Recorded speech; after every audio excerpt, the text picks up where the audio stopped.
John 12. Jesus anointed at Bethany. 6 days before the Passover, Jesus came to Bethany where Lazarus lived, whom Jesus had raised from the dead. Here, a dinner was given in Jesus' honor. Martha served, while Lazarus was among those reclining at the table with him. Then Mary took about a pint, pure nard, an expensive perfume. She poured it on Jesus' feet and wiped his feet with her hair. And the house was filled with the fragrance of the perfume. One of his disciples, Judas Iscariot, who was later betrayed him, objected. Why wasn't this perfume sold and the money given to the poor? It's worth a year's wages. He did not say this because he cared about the poor, but because he was a thief. As a keeper of himself, a money bag, he used to help himself to what was put into it. Leave her alone, Jesus replied. It was intended that she should save the perfume for the day of my burial. You will always have the poor among you, but you will not always have me. Meanwhile, a large crowd of Jews found out that Jesus was there and came out, not only because of him, but also to see Lazarus, whom he had raised from the dead. So the chief priests made plans to kill Lazarus as well. For one account of him, many of the Jews were going over to Jesus and believing in him. Jesus comes to Jerusalem as king. The next day, the great crowd had come for a festival, heard that Jesus was on his way to Jerusalem. They took palm branches and went out to meet him, shouting, Hosanna! Blessed is he who comes in the name of the Lord. Blessed is the King of Israel. Jesus found a young donkey and sat on it, as it is written, Do not be afraid, daughter of Zion. See, your king is coming, seated on a donkey's colt. At first his disciples did not understand all this. Only after Jesus was glorified did they realize that these things had been written about him, and that these things had been done to him.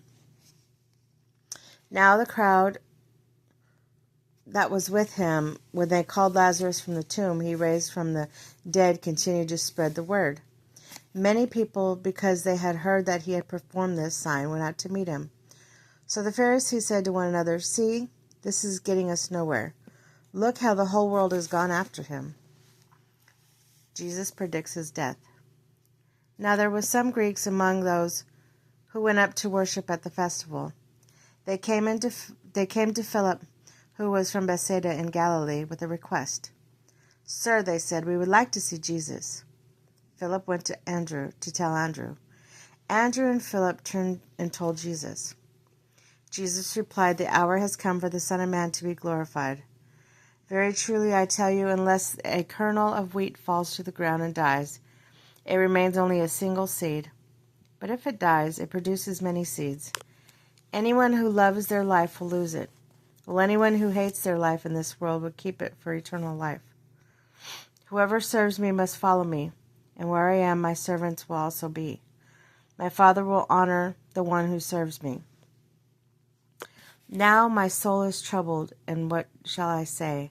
Father, save me from this hour?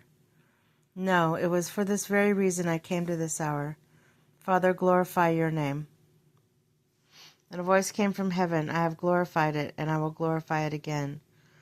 The crowd that was there and heard it said that it had thundered. Others said an angel had spoken to him. Jesus said, This voice was for your benefit, not mine. Now, the time for judgment on this world. Now the prince of this world will be driven out. And I, when I am lifted up from the earth, will draw all people to myself. He said this going to show the kind of death he was going to die. The crowd spoke up. We have heard from the law that the Messiah will remain forever, so how can you say, the Son of Man must be lifted up? Who is the Son of Man?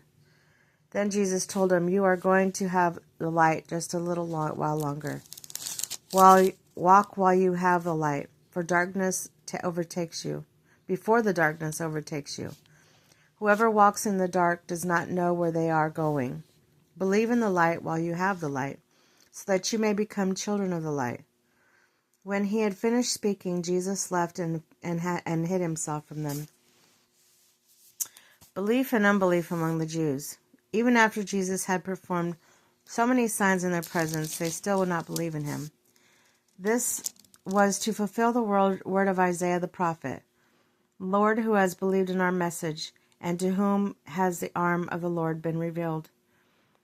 For this reason they could not believe, because Isaiah says elsewhere, He has blinded their eyes and hardened their hearts, so they neither see with their eyes nor understand with their hearts, nor turn, and I would heal them.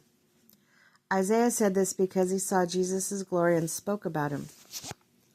Yet, at the same time, many even among the leaders believed in him. But because of the Pharisees, they would not openly acknowledge their faith for fear they would be put out of the synagogue. For they loved the human praise more than the praise from God.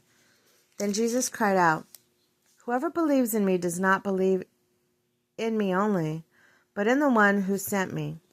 The one who looks at me is seeing the one who sent me. I have come to the world as a light, so that no one who believes in me should stay in darkness. If anyone hears my words but does not keep them, I do not judge that person.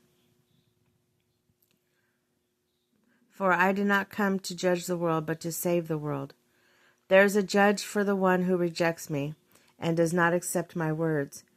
The very words I have spoken will condemn them at the last day.